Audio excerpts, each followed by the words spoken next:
Wellbeing. Excellent. And thank you, everyone. Welcome. Thank you all for joining. We will be starting the webinar now. And yeah, you've probably just heard recording has started. So one of the main questions we get is whether we record the webinars. We do. We put them on YouTube, and I'll be doing that tomorrow. You'll be receiving an email in your inbox. So check your junk mail. If you don't receive it by midday tomorrow, we'll be sending it out to you. And yeah, you can always reach out to your health coach if you're a Second Nature member, or go to YouTube and search Second Nature. You can register, subscribe to our channel, and you'll get notified every time we upload the webinar, but it's always the day after. So excellent. So before we start, we'll just do a quick round of introductions. I guess I should start really. My name's Robbie. I'm one of the nutritionists here at Second Nature. I've been here over 7 years now, which is absolutely mental. And we are joined tonight by Helena, Destinee, and Yancy. Helena and Destinee will be delivering the main portion of the webinar, and Yancey's joining for the Q&A and the panel. So, Helena, to start with you, would you like to give yourself a brief introduction, what you do at Second Nature, and I guess also it'll be good just to give everyone a sense of like your motivations for being a nutritionist, dietitian, like what brought you into the industry, and what do you enjoy working about Second Nature? Yeah, hi everyone. It's really good to be here with you all. I'm Helena. I'm one of the health coaches here at Second Nature, and I'm a nutritionist as well. And yeah, I've been at Second Nature for a little over a year now. And yeah, I support our members to make changes, and that is really what I find so inspiring and so meaningful to help people break things down into small steps and help them achieve things that maybe they didn't think that they would be able to. And yeah, I think just nutrition and our habits are so powerful at changing, everything about our life. So it's just, yeah, really amazing to see people just transform their lives in so many different ways. Amazing stuff. And Destiny, how about you? A brief introduction, if you could. Yeah, hello everyone. I'm Destinee, and I'm also a health coach at Second Nature and a registered associate nutritionist. So I've been at Second Nature for just short of a year now, been my year on early February. So very similar to Helena, I really love seeing people's transformations, and I feel privileged to have a small place in their journey. So that's what inspired me to get into nutrition. In a past life, I studied pharmacology, so Oh, I was wow. yeah, so like the drug sort of aspect of helping people change. But through that journey, I started improving my own health, and like non-communicable diseases were so sort of rampant, like during COVID time. So Mm, that inspired me to sort of help people prevent some of those diseases as well as like understanding the treatment. So that's very what cool. inspired me. Very good. And Yancy, over to you. I think for anyone who's been attending our webinars for a while has probably seen you quite a lot, but I think for anyone who doesn't know you, it'd be good to give yourself a little introduction if you could. Yeah, lovely. Thank you so much, Robbie. So, hi everyone. I'm Yancy. I'm one of the health coaches and registered nutritionists here at Second Nature. I've been at Second Nature for 8 years, so I've delivered quite a few webinars around the festive season, also around New Year's resolutions. I think one of my favorite things about working at Second Nature is supporting members to make changes, because what we do here is about offering practical strategies to make changes. There's an overwhelming amount of misinformation out there when it comes to nutrition. So what we do here at Second Nature is break it down, give you the evidence base, and just make sure that it fits into your lifestyle. So hopefully this webinar will help get some tips to support this change with 2026. So yeah, looking forward to answering everybody's questions as well later on. Amazing. Thank you, Yancy. And one final piece of housekeeping, just to let everyone know, we had some feedback and webinars last year about the chat, and because it's quite active, if people are logging in via their phone, the chat can actually block the screen while and block the slides while people are presenting. So what I'll be doing during the webinar is closing the chat, so you won't be able to interact in the chat, but there will be a couple of times where Helena and Destiny will, ask for some interactions, and I'll turn it back on. But the default will be the chat will be off, but at the end for the Q&A, we'll chuck that back on just so we can get everyone's feedback, and you can share you share your thoughts and everything like that. So the chat function's there, but it will be turned off for the majority of the webinar. But obviously we'll have the Q&A at the end. And if you do have questions, there's a Q&A button on Zoom. So if you're on your desktop, you'll see a line of buttons at the bottom. You should see the Q&A button. Please put your questions into there. If you're logged onto your phone, you might have to press those little three dots to find out, see the menu of options that you have to interact with. But yeah, if you have questions for the Q&A, please put them into the Q&A function. And apologies in advance, we won't be able to get to all of the questions because we've already got 336 people online watching the webinar. So we won't be able to get to all of the questions, but what I'll try and do as much as possible is group the main themes together and, try and inspire a bit of conversation amongst us all around that. So yeah, if you don't get your exact question answered, I apologize in advance. And now for those of you who are Second Nature members already, we all will say throughout this webinar, if you do have some critical questions around your treatment and your health and things like that, you have your health coach on the app that you can speak to. So please reach out to them. All right. So Destinee, I'll hand it over to you. Feel free to start sharing and crack on. Right. Can you all see that? Yep. All good. Okay, so yeah, hi everyone, and thank you so much for joining us. It's great to talk with you about this evening. New Year's resolutions are everywhere at this time of year, and we're just bombarded with messaging about what we can change about ourselves. And we often don't even know that these resolutions are not helpful. So we end up thinking there's something wrong with us without even realizing it. So I think it's really great to talk about this and talk about what we can do differently. So today we're going to talk about why traditional New Year's resolutions often don't last and then what we can do differently. And then a bit later on, we're going to go through step by step how to set a realistic and achievable goal. So make sure you've got your pen and paper for a bit later if you'd like to join in with that. And then, yeah, as Robbie said, we'll be having a Q&A at the end. So just put your questions in the Q&A. So yeah, before we begin, I know some of you might already be Second Nature members. So hello if that's you, and special hello if you're in one of my groups. But some of you may not be members and may not even know who we are. So I'd just like to briefly introduce who we are. So Second Nature is a digital health company that supports people to improve their health through evidence-based lifestyle change. And we work with the NHS and privately to deliver programs focused on sustainable behavior change and long-term health outcomes. So we combine clinical evidence and personalized coaching to help people make changes that are realistic, sustainable, and effective. And today's session is based around this too, focusing on practical, science-based strategies that support better health in the real world. So let's start by clearing something up straight away. If you've ever made a New Year's resolution and not stuck to it, that doesn't mean you're lazy or weak or lacking willpower. New Year's resolutions so often fail, not because people don't care enough, but because the way we usually set goals goes completely against how human behavior actually works. So let's do a quick poll. Have you ever kept a New Year's resolution for the entire year? And there's no right or wrong answer here. It's just interesting to see how common this experience really is.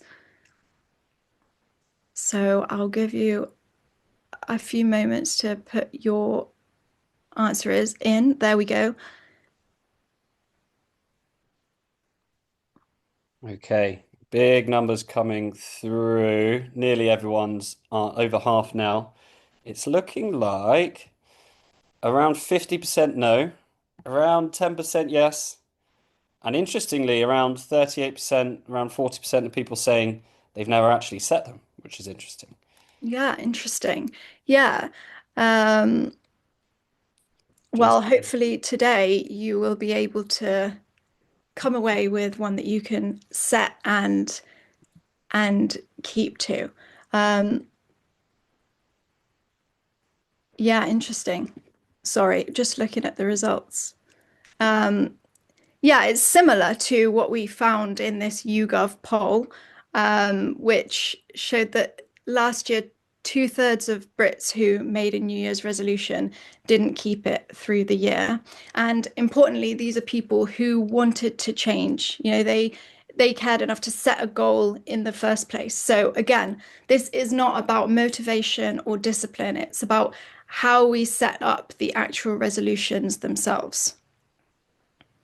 So, what are some of the most common New Year's resolutions? And I think we can turn the chat on for this bit because I would love to hear from you all as well and share your ideas in the chat.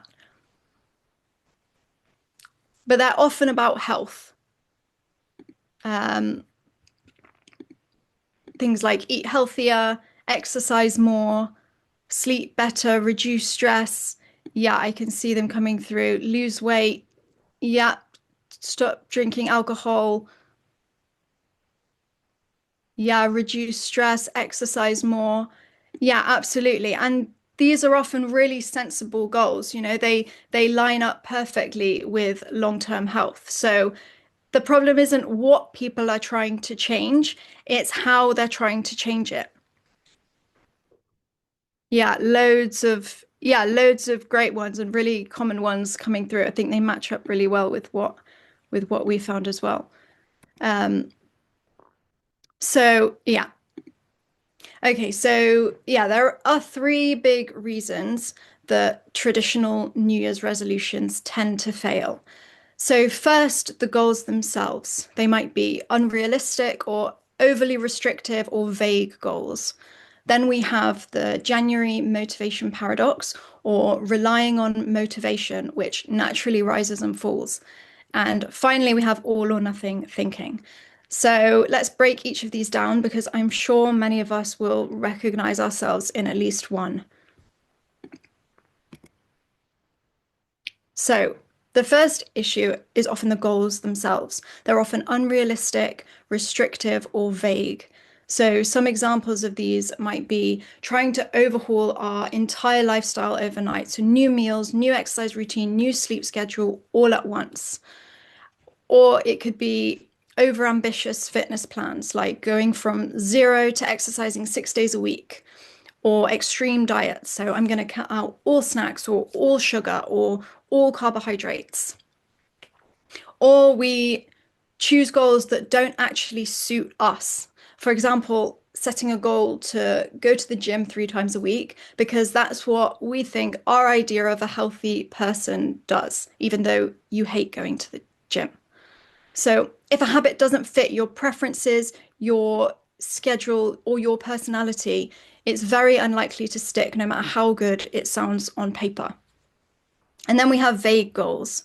So a lot of the common ones that we were just talking about are quite vague. Things like eat healthier or exercise more or improve sleep. They sound great and they're really positive, but they don't give you something concrete to act on. What exactly are you going to do? When? How often? What does eat healthier actually mean for you at the moment? Is it adding more vegetables to your meals? Is it making sure you've got each macronutrient in each meal? Is it cooking from scratch? Without this kind of clarity, your brain has to then make decisions every day when you're tired, when you're busy, when you're stressed, and that is extremely difficult. Vague goals also make it really hard to know how it's going. You can't tick them off or measure your progress. So it often feels like you're failing, even when you're actually making improvements. So clear, specific goals reduce decision fatigue, build confidence, and make progress visible.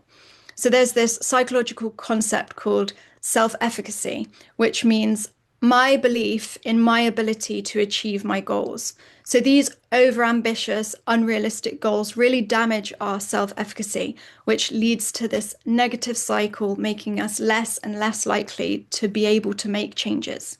But on the other hand, easy and achievable goals build our self-efficacy, making us more and more capable of achieving even bigger goals.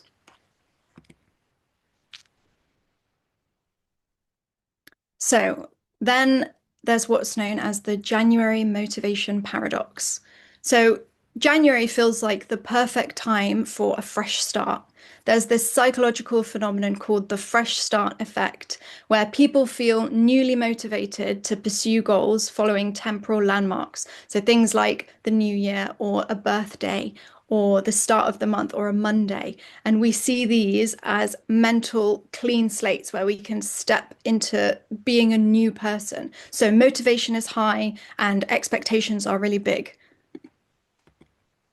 However, January is also one of the hardest times to sustain change. It's dark, it's cold, our energy is low, work ramps up again, there's post-Christmas blues and fatigue, there's maybe financial pressure and maybe less social support as well than we've had in December. So we're asking ourselves to make the biggest changes at the toughest time of the year and relying on motivation to carry us through. So motivation can be a helpful spark, but it's not a great long-term plan. And finally, all or nothing thinking is one of the biggest habit killers. So it sounds like I slipped up, so the day is ruined. Or if I can't do it perfectly, what's the point? Or I'll start again next week or next month or maybe next year. And I'm sure a lot of us can relate to this kind of thinking. So maybe you planned to eat perfectly, but then you had a biscuit or you missed a workout and suddenly your brain decides, well, that's failed. And it creates this cycle. You have a slip, which leads to these feelings of failure, which causes you to feel guilty, which then leads you to give up and avoid it altogether. So it's like if we got a puncture in one of our tires in the car, and then we think, well, that's ruined. So then we slash all of our other tires and get rid of the whole car because one small thing that didn't go to plan means that the whole thing is ruined. And the thing is, these slips are completely normal. It's impossible to be perfect all the time. But because the goal was framed completely in black or white and either a pass or a fail, then these tiny moments feel like complete failure.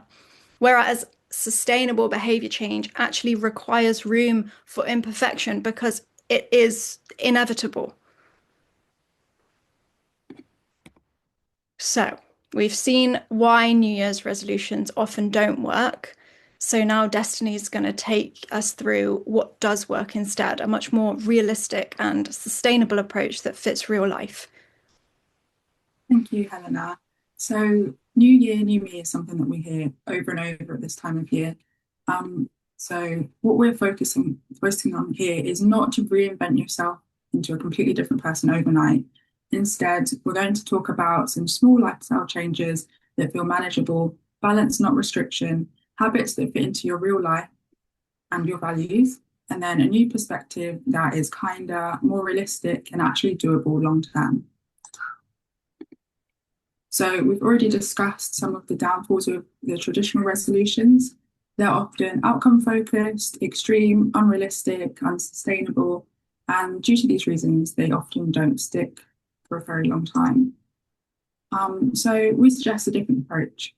We focus on flexibility and steady progress rather than quick fixes. So instead of asking, how fast can I change? We ask, what changes can I realistically maintain? So I'll be talking you through the idea of flexible thinking, what habits are and how to build them with stability, the importance of aligning your goals with who you are and considering your why, your values, and your identity. So this slide is all about how our thinking can either block or support our progress. So on the left, we see some of these examples of all or nothing thinking. So which Helena has previously discussed, it's super common at the start of the year. So things like, I've missed the gym in week 1, so I've already failed the whole year. My weight hasn't changed, so what is the point? Or I must give up all sugar. And this kind of thinking turns health into something that you're either on or off. So when we're stuck in this mindset, it can feel like proof that the whole effort isn't working. So Second Nature encourages a flexible mindset instead. So each day it sits on a range of choices, not black and white, but more like a rainbow. So on the right, we see some examples of flexible and sustainable thinking. I'll do one short session this week, or My weight hasn't changed, so I'll keep consistent, which recognizes that like we have trust in the process and trust in ourselves. Or I'm going to add habits that steady my energy. So sugar is just one small part of a balanced meal. And that recognizes that it's okay to consume all types of foods, and what matters really is our overall dietary pattern. So the week isn't written off if you have a biscuit. So when you notice an all or nothing thought, gently reframing it in this way can help you keep going. So we mentioned habits a lot as second nature. What actually are they? So let me start with a quick question. Who brushes their teeth every day? I am going to assume that most people are saying yes here. And that is not because we wake up highly motivated to go and brush our teeth like we can't wait. It's because it's become a habit. And that's exactly what we mean by habits. They are those small actions that you repeat regularly, often without thinking or without needing very much willpower. And once they're built, they simply become part of our routine. So habits are the building blocks of our daily life. On their own, they might seem really small and maybe insignificant, like what we eat for breakfast, whether we move a little, how we wind down at night.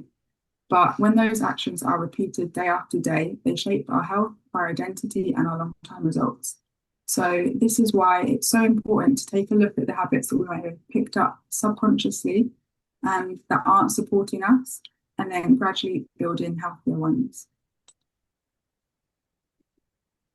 So when we talk about change, it helps to separate out goals from habits, from systems. And our goals are what Helena was talking about earlier, so they may be a little bit vague and they're often outcome focused. So the outcome that we want to happen, and they give you direction. For example, with brushing your teeth, the goal might be to prevent your teeth from falling out. Health goals that you might have could include lowering your blood sugar, feeling more energetic, losing weight, or improving your confidence around food. And goals are super useful, but they're not something that you do every day, so they're not immediately tangible. And habits are the actions that you repeat. So these are the small behaviors that move you towards those goals. So things like brushing your teeth or eating protein at breakfast, going for a short walk after meals, winding down a little bit earlier at night. So those habits can help move us in that direction that we want to go in. And then we have our systems, which are the environmental setup that make those habits easier and more likely to happen. So it would be much harder to brush your teeth every day if you didn't have a toothbrush sat in your bathroom. And in the same way, systems for your health goals might include keeping healthy food at home, setting reminders on your phone, for example, to stay hydrated, or putting your trainers by the door so you're ready to go for that walk. So let's run through a quick example and put this into action. So starting with goals, one goal that many people have who join our program is to balance their blood sugar. And this might be due to a diagnosis of prediabetes or type 2 diabetes, or simply because they've noticed the effects of having that blood sugar roller coaster going on. So it can cause cravings and dips in energy, and it just doesn't make us feel our best. So that's the goal. A habit that we could use to work towards this goal is to structure our meals according to the balanced plate model. So that is on the slide here. And that is to have a quarter of your plate as complex carbohydrates, or those slow release carbs, a quarter of protein, half with non-starchy vegetables, and then some healthy fats as well. And this combination buffers the increase in blood sugar and helps to keep things stable instead of those large spikes and crashes. And finally, some of the systems that we could put in place to help us balance our meals are allocating some time to write a weekly meal plan, or stocking up your fridge, freezer, and cupboards with some staples from each food group, or even printing out this model and then keeping it as a visual reminder, say like a magnet on your fridge, can be really helpful. So just to quickly summarize, goals set the direction, habits are the steps, and the systems are the scaffolding that holds everything up in real life. So we've talked a lot about what habits are, but how do we keep them? So when your habits support what matters most to you, they're more likely to keep you going even after setbacks. So how do we know what matters to us? So this is where our values come in. So when we live in alignment with our values, life really starts to flow. So I recommend taking a look at this slide and noticing which words jump out at you. The ones that matter to you most, not what you think should matter, but the ones that actually resonate with you. So maybe spend some time just picking your top 3 values and then jotting them down if you have pen and paper with you. They can be from this list or they can be other words that resonate with you, because these are going to be your personal guide as a basis for your habits. So while you spend some time thinking about what your values might be, I'll use exercise as a quick example. So what if you value fun and community? If you want to increase your movement and you're living in alignment with those 2 values, you might join a dance class. Whereas if your main value is achievement, then a competitive sport might be more your thing. So you can start to see how your values can really guide you and move you forward. And our values also tie into the reasons for wanting to change, or we call these your whys.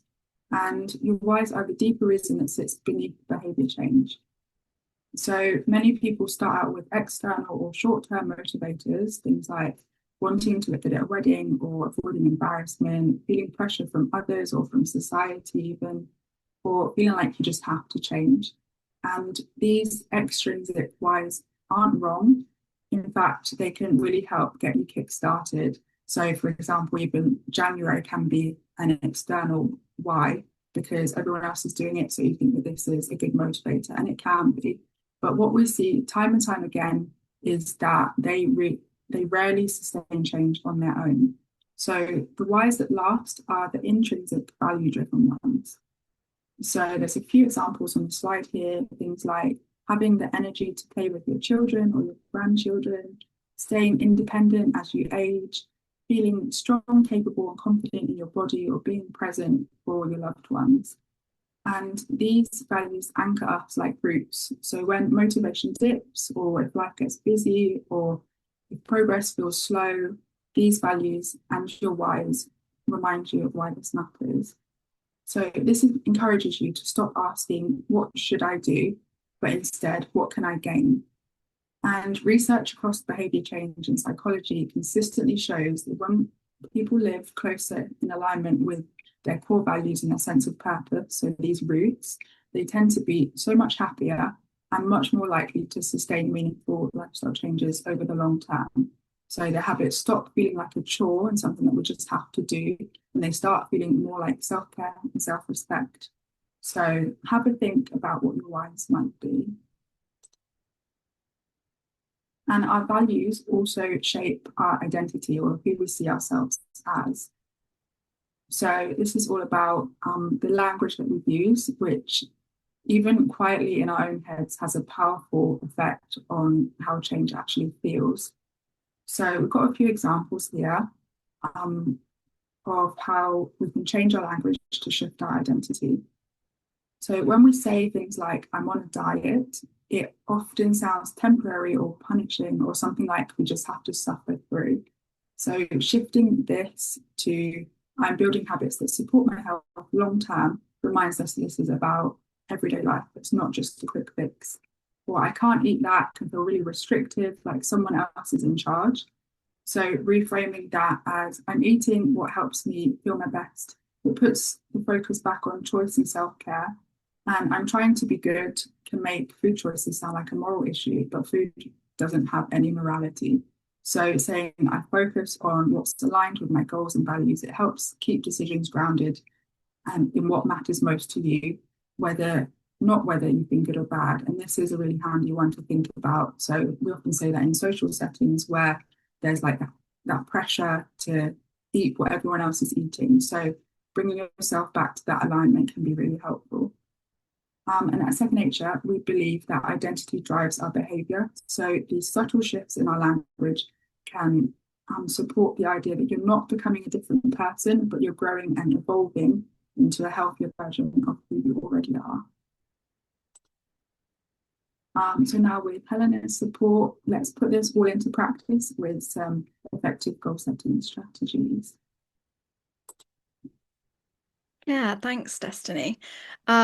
So yeah, if you can, grab a pen and paper or open up your notes app, and I'd really encourage you to think about how you can apply this kind of framework that we're going to go through, how you can apply it to yourself and jot down your ideas as we go through.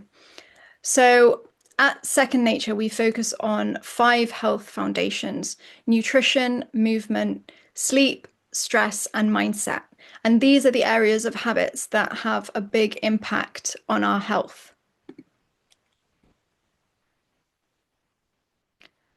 So, our first step when setting a goal is to choose one of these areas to focus on. So either the one that would make the biggest difference to how you feel, or the area that feels easiest and most doable right now. And I actually think that to begin with, choosing the area that feels easiest can be really helpful because, like I mentioned earlier, success breeds confidence and self-efficacy and momentum, which can then make future changes easier. So I'm going to do this and go through this with an example habit. And it's one that comes up a lot, including at this time of year. So I'm going to choose nutrition, and I'm going to say that my habit is I want to drink more water. So that's the one I'll be doing. But yeah, have a think about which of these areas feels easiest and most manageable for you at the moment, and which one what's a habit from one of these areas that you might like to focus on. So movement could be you want to go for a walk every day, or for sleep, it could be going to bed at the same time each night. So yeah, just have a think about that. And then we turn that habit into a tiny action. So make it smaller. So what feels manageable and easy? Your goal shouldn't be intimidating. It should almost feel too easy. So ask yourself, what is the smallest helpful action I could take? And be specific. When will it happen? Can you link it to something you already do, like stepping outside for 5 minutes just after you have your lunch? So for my habit of drinking more water, my tiny habit's going to be to drink 1 glass of water per day. And when am I going to do this? I'm going to do it in the morning before my breakfast. Could I do this on my busiest day? I have breakfast every day, even when I'm busy. So, yes, this feels achievable. So, yeah, here are a few more examples of how to turn habits into tiny habits. So, for example, instead of planning every meal for the whole week, it's plan one meal. Or instead of avoiding drinking alcohol on weekdays, it's have one less glass of alcohol over the week. And yeah, if you are a member with us and you want any support in turning your big habit into a tiny habit, do reach out to your health coach, and they can help you go through that and figure out what feels manageable and achievable for you.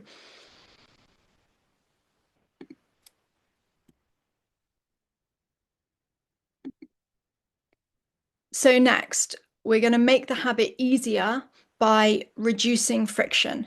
And this is all about building the systems that Destinee was talking about. So how can you make your environment more supportive? So for example, if your goal is to stop scrolling on your phone before bed or when you wake up, designing your environment to support you with that could look like keeping your phone charger outside your bedroom and a book by your bed. And so, for my habit of drinking a glass of water in the morning, I'm going to use my water bottle to make it more eye-catching and easier to remember. And I'm going to keep my water bottle on the kitchen side. So then remove as many decisions as possible. So the fewer decisions you have to make in the moment, the more likely the habit is to happen. Like, for example, laying your exercise clothes out the night before so that putting them on in the morning becomes automatic. So for me, I'm going to fill up my water bottle the night before so that in the morning I can just drink straight away. And using reminders and cues can be really helpful too. So cues might be stacking it onto an existing habit or a moment in your day, like mine's going to be before breakfast, or using reminders on your phone and your calendar, especially at the beginning as you're starting to build the habit. That can be really helpful too. So I might set an alarm on my phone for 7:15 to remind me. So it's all about building those systems that help make it as easy as possible for yourself.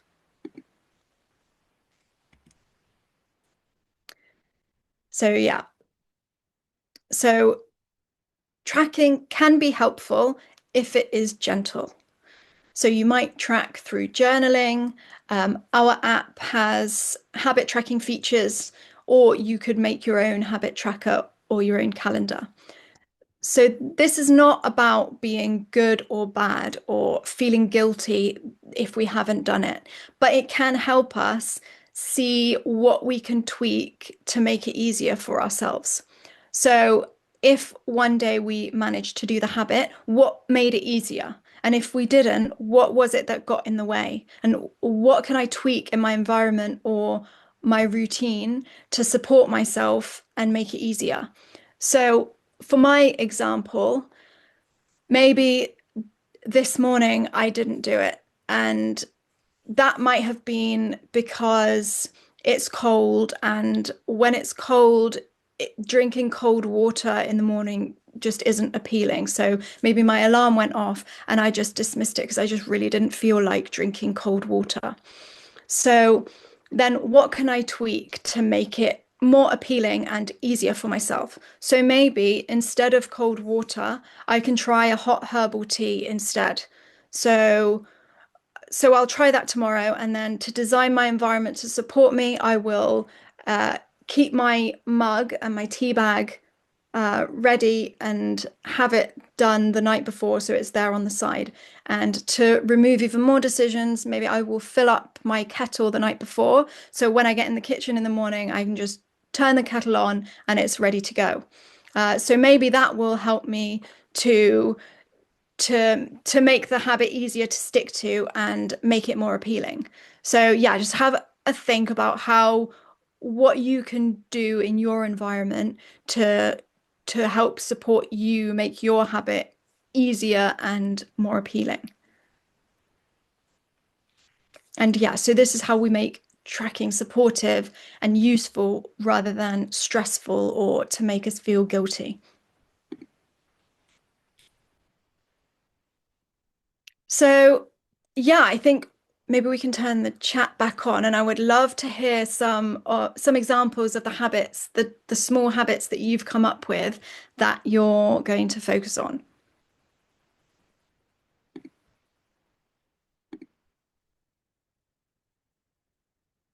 And yeah, if you need any help with any of these steps, if you're one of our members, do reach out to your health coach, and they can help you turn these into small and achievable steps.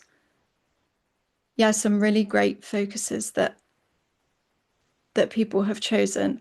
Meal planning and batch cooking, really helpful for organization.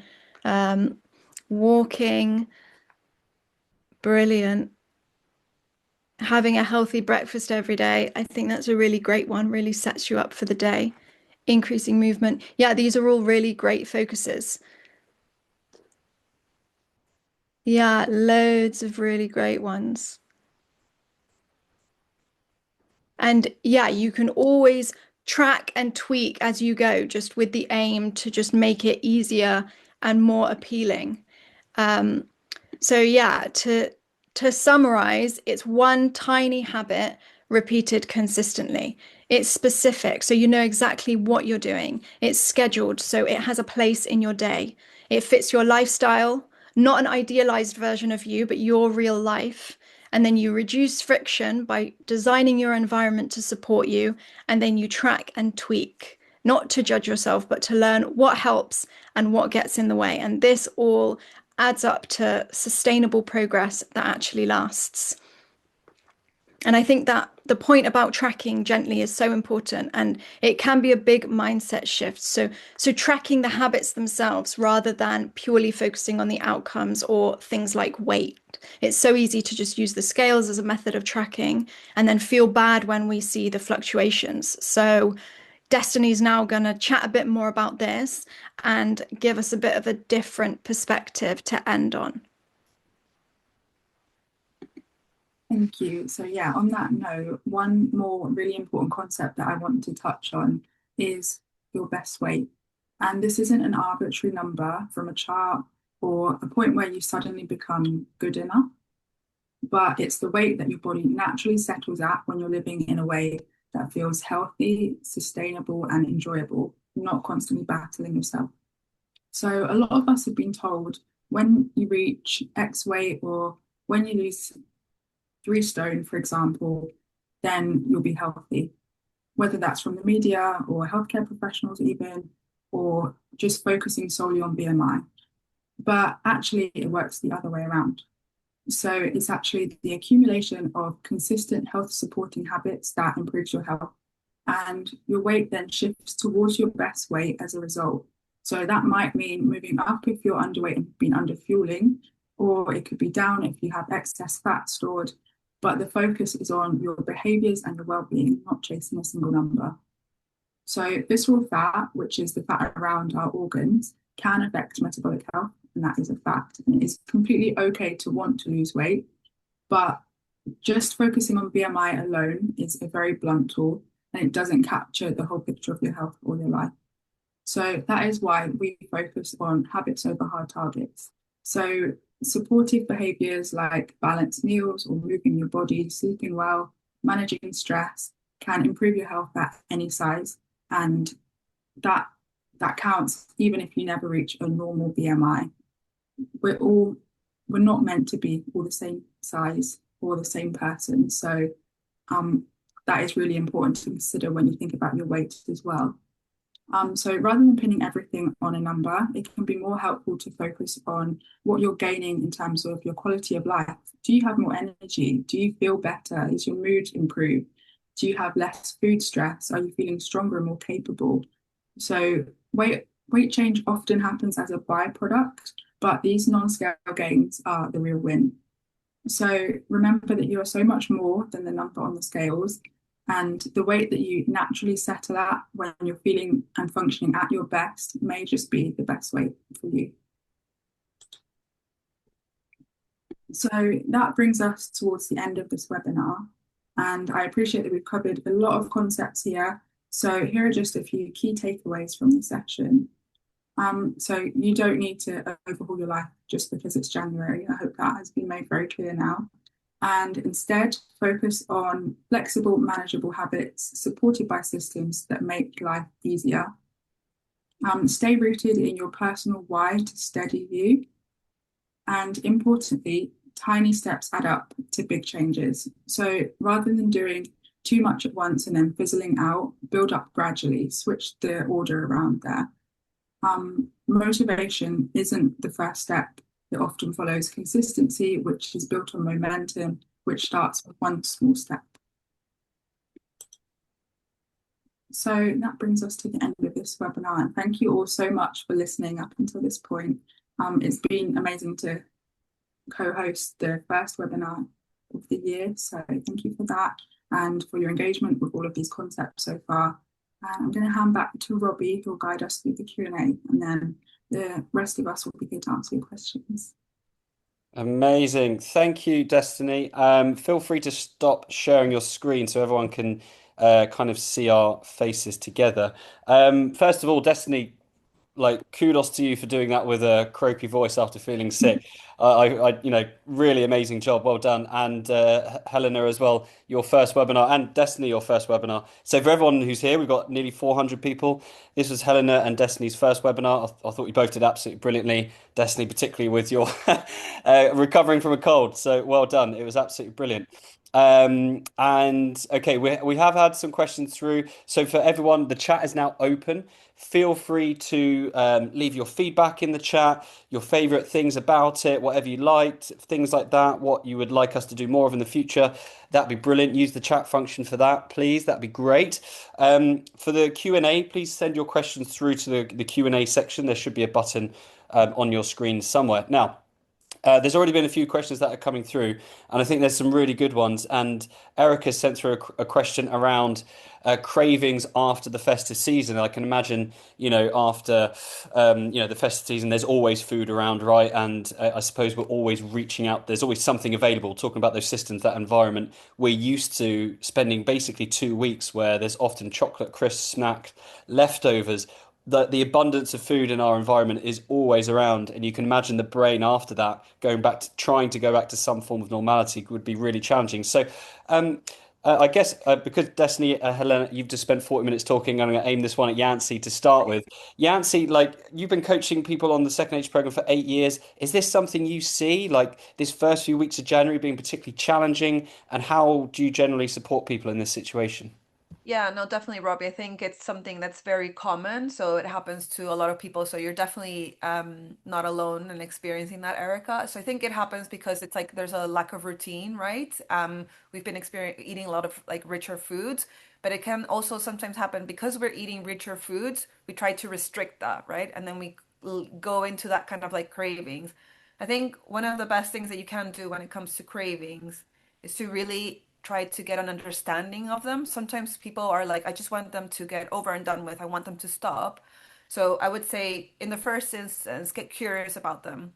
Do a food diary so that you can really understand your patterns, right? So I kind of say to people, like, the way to change your cravings is the same thing if you want to buy a house. You wouldn't buy a house without doing a budget, right? It's very getting clear where you're spending your money, where is it going?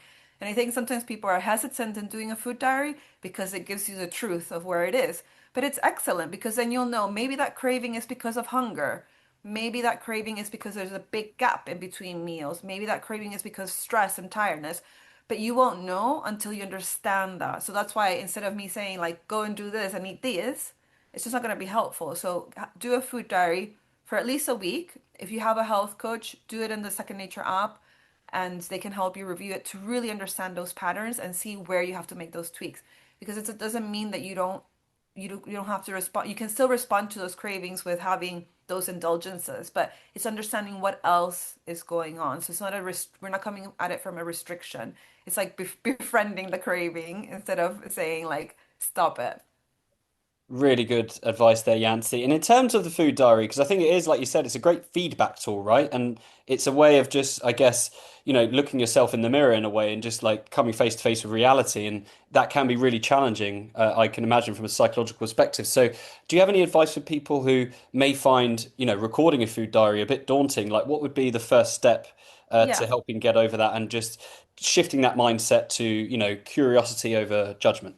Yeah, no, that's a really great question, Robbie. And I think often, when people fill out food diaries, it can be kind of like confronting as well because of maybe past experiences of doing food diaries where, people might have shamed them because of their food choices. But at Second Nature, we're really coming from that kind of like curiosity. So it can be helpful to simply do a food diary for one day or for one meal.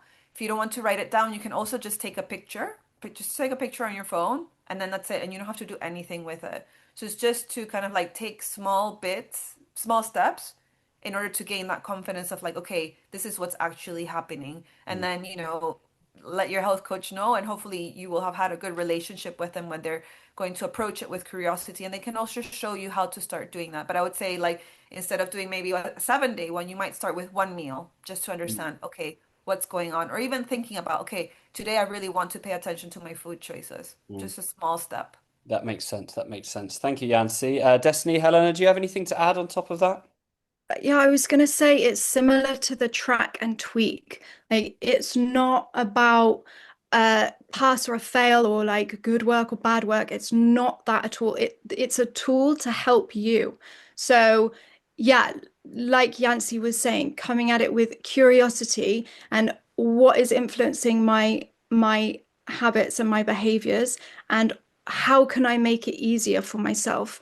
And yeah, also completely agree with the with what you're saying about often we get cravings and we want to just make them go away. And it's similar with other habits as well. Like we're feeling really tired, but we feel like we need to exercise. And so we just push through the tiredness and then maybe we wear ourselves out even more. But with these things like cravings or tiredness, our body's sending us signals that we should listen to. And so maybe you want to rest a bit more one day if you're really tired. Maybe you can just do some stretches instead of going out for a walk. And yeah, maybe the cravings are saying that you're not eating enough or you're not eating quite enough of one particular nutrient. So yeah, don't look at it like something that you need to just fight against and win the fight against, but it's on your side. Your body is on your side and wants like the best for you. And so yeah, work with it, listen to it, and just go slowly, see what you can tweak and listen to how your body responds. Helena, I think that's a really important message. It's the signals. Your body is sending you a message. So if you have a craving, if you're hungry, if you're tired, none of these are bad things that you need to battle against. I think there's a lot of that in the diet culture and this toxic culture that we've created around food and the ideal body and things like that, that we need to fight against these awful cravings and obliterate hunger, the war on hunger, things like that. It's just information, right? These are just signals your brain is sending to you that we should tune into. So I think that was a really good point. Destiny, any final thoughts on that particular question? So I think at the start you mentioned sort of having loads of holiday snacks left over. And I think you shouldn't feel guilty for incorporating some of those in small doses into balanced meals as well. And that can be a really nice and gradual way to sort of use them up and make your meals like super enjoyable and let go of that all or nothing thinking. So, for example, like if you have a few chocolates left over, melting one into a bowl of porridge, added some Greek yogurt and some ground flax seeds, that is delicious. And I can recommend personally because I'm doing that right now. So, yeah, incorporating some of those foods into balanced meals, and that will also reduce their impact on your body as well, instead of just eating them all in one go. So, So true, so true. Sorry, Oh, Yancy, you were about to yeah, say. I was just gonna say something as well. In terms of cravings, I think sometimes as well we're always associating it with like really like sweet foods and with chocolates, but it could also be like savory foods. And I think Mm, one way as well to like navigate cravings is like to focus on the meals that you are actually having and have the variety. So include textures and flavors that you really enjoy. Because if you're having just like let's say broccoli, chicken, and rice. Like, there's nothing wrong with that. But imagine you're just having that as your diet because you think that that's what healthy means.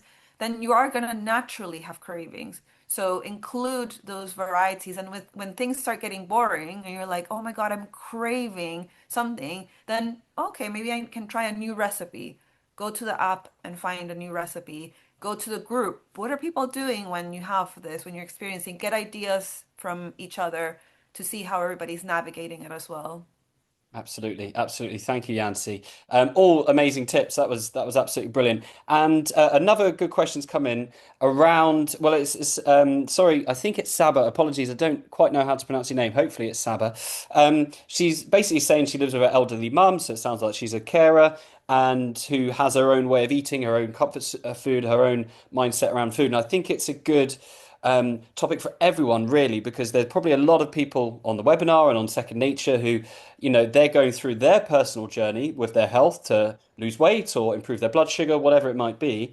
But then there are other members of the household who aren't necessarily coming on that journey with them. So I think it'd be good to discuss that. So maybe Yancy, I'll start with you. Yeah. What are your thoughts on this? How can people manage? Obviously, there's a particular question around being a carer in the home, Yeah. but also I think just the broader point of there's other people in the household who have other needs and desires. How can people navigate that? Yeah, no, that's a really great question, and thank you, Saba, for raising that. I think it's like it just goes to show that everybody has different priorities, but we might have similar goals. So what I would say is to think back to the kind of like the blueprint that Helena and Destiny have shared with us today, right? Identify what is your goal, and identified your habits that you can do given your priorities, right? It might not be that it's going to be like a big overhaul in the diet, but what are small changes that you can make within your household what everybody else is going on? It might be starting with your water intake, for example. It might be that it'll be including a vegetable, for example. It's going to be really small things, but identify, be clear on your goal, identify that first, identify what habits you can do given everything else is going on. Mhm. And so that goal is going to look very different from somebody that isn't a carer. And now, if you are a carer as well and you're finding it overwhelming and there's lots of going on, remember to also seek support. So there's always the organization Carers UK for that kind of like additional support. But there are always small changes that we can make given all of the priorities and, you know, lifestyle choices that other people around us make. We have that a lot with families who have like young children to look after, or also partners who are not making those changes. But we can always make some small changes within the environment that we're living in. It's just going to look very different for everybody. Absolutely, absolutely. Love that, Yancy. So really it's focusing on what we can control, right? So there's a lot of things in our lives that we cannot control, and trying to have ownership over those things is not the right approach. But you're saying let's focus on the section of things we can control and start from Yeah. there, essentially. Yeah. And often, sometimes what happens is that, people will start making those changes. So Saba, you might end up starting to make those changes and you're going to start feeling good. And then your mom or the people around you are going to be like, what are you doing? You're changing. And they're going to be, you're leading by example, right? Rather than telling them what to do or you have to change this, right? So that can also be a knock-on effect of focusing on yourself and how that impacts like the wider community around you as well. Absolutely. And Helena, Destiny, anything to add on top of Yancey's points there? I think just to expand on it, I think don't underestimate the power of small tweaks. So, for example, if your mum doesn't want to change what she's eating, and you don't want to cook 2 meals, maybe adjusting the portions because that meal might not be necessarily unhealthy, it might just be not balanced. So, for example, like tweaking the portion so that your carbs fit into that quarter of a plate and your protein another quarter. And it can be as simple as adding half a plate of vegetables. So, like keeping a bag of pre-made salad in the fridge just to toss on the meals, and that can have a significant impact. So I think, yeah, holding on to that idea that no change is too small to make a difference, and then that can really empower you no matter what your situation is. Excellent. Thank you, Destiny. Helena, anything else on this topic around other people's needs in the home? Yeah, completely agree with what you both said. I think that's really important. Don't underestimate the power of tiny changes. And I think it's as a similar situation that anyone would be in, which, like how we talked through breaking your habit or your goal into the habits and into the tiniest beneficial habit, like my example of drinking an extra glass of water or Destiny adding some more vegetables to your meal. The Yeah, just these tiny things that you can control add up and make a difference. And so, yeah, just think about your routine. And probably if you think about it, you have more moments where you could, do some deep breathing for stress or do some stretches or something like that. You probably have more kind of freedom and leeway to make changes than you think. And yeah, we feel like we need to make huge changes for them to make a difference, but we absolutely don't. These tiny changes all add up. Absolutely, absolutely. Thank you all. We're coming to the end. We've only got a couple of minutes left, so I think I'm just going to set everyone a challenge based on what we've covered today. I want everyone who's still here, 330 people. That is amazing. Thank you so much for joining, and hopefully for the millions that are going to watch on YouTube after I publish this tomorrow. But I think like what the whole tune of this, the main context and ethos of this entire webinar has been focus on one thing at a time, right? So I think make it small, start that first step, whatever that might look like. So, I want everyone who is still here to think about what is one thing they can do tomorrow that would be beneficial for their health. Now, again, make it tiny. It could be a 5 minute walk. It could be adding, like Yancey said, an extra vegetable to your dinner. It could be an extra portion of protein with breakfast, whatever it might be. And feel free, with a couple of minutes left, to put it into the chat. What is the one thing that you're going to do, or just consider it a challenge to think about after this? What is the one thing you're going to do tomorrow? Don't think about anything else. Just tomorrow, what's one thing you're going to do tomorrow that will enhance your health and hopefully have a snowball? Now, I've only got a minute left, so I'm going to throw out one last question to Yancey to start with, and hopefully we can wrap things up pretty quickly. But Yancey, you've been here 8 years. Now, in the 8 years you've been here, in this January period, particularly this first week, what is the main thing you're helping people with? What is the main barrier people face, and how are you helping them overcome that? So the main barrier that people face is that there's been a period of overindulgence, and so what people tend to do is restrict. And that's where they start to get really hungry and they feel like, okay, I can't indulge. And it's just like that restriction mindset, all or nothing. So what we focus on is establishing that good foundation of having a meal plan, having the three main meals, because we are going to have the festive season every single year, right? So what foundations can we have that are going to support us next year and the following months? So it comes back to focusing on these foundations, but restriction is definitely not the answer. Definitely not the answer at all. Meal planning, balance, small goals, habits, that's what it is all about.